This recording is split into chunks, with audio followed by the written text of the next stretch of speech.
on va vous mettre 3 pochons. Un pochon pour les petits carreaux du fond, un pochon pour la lettre et un pochon pour la frise. Il y aura donc une frise qui va partir en haut comme ça sur chacune des lettres. On a mis un trait voilà, pour montrer une limite, mais en réalité, quand vous allez couper, vous allez voir que les carreaux qui sont pour les poches, pour la frise sont beaucoup plus jolis. Ce sont des carreaux qui ont un peu des nuances différentes du fond pour lesquels c'est des tesselles mat. Donc on les coupe. Là, je vous en ai coupé. Je vais vous montrer comment on les coupe. Et puis on va les placer de façon à un petit peu les disperser sur l'ensemble ici. Et compléter avec les mêmes mattes que nous avons là. C'est ce qui va venir commencer alors là, il faut la couper, hein, bien sûr, mais ce qui va venir commencer à faire l'introduction avec le reste. Donc cette ligne ne devrait pas se voir. Elle sera, la frise va s'introduire avec le fond à un moment donné. Ce qui est important, c'est de mettre toutes les jolies tesselles ici, coupées en petits morceaux, sur le haut, voilà, pour que ça fasse vraiment une petite frise. Et après, vont venir se mettre dans chaque petit trou, comme ça, les mattes.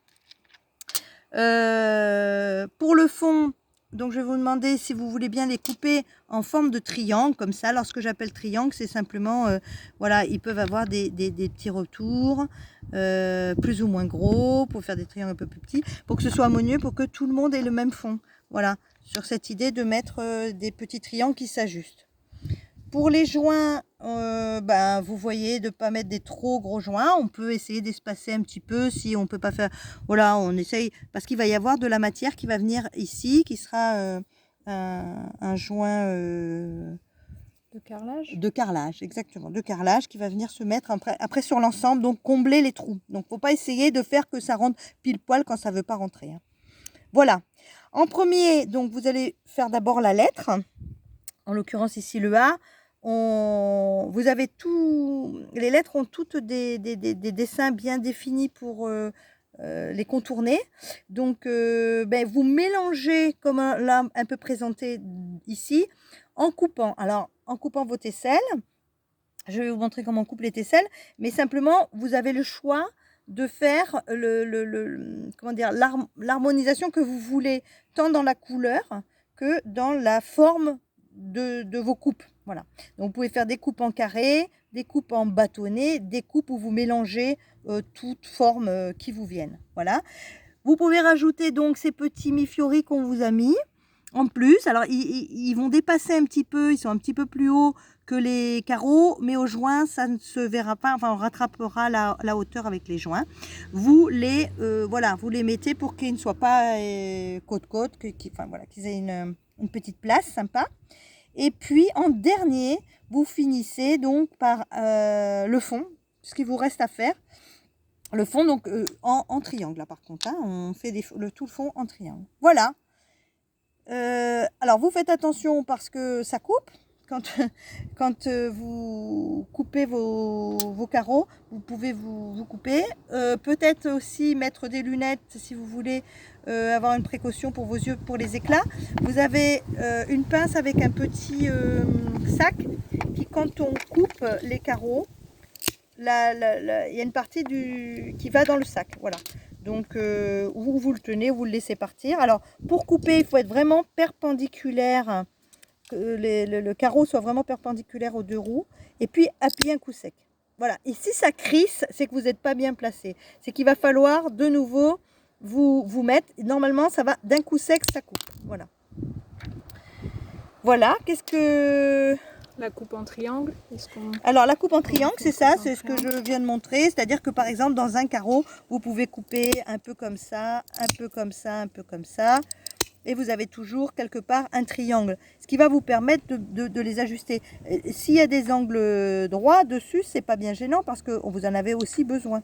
Donc c'est comme ça que vous retrouverez comme ça les formes pour...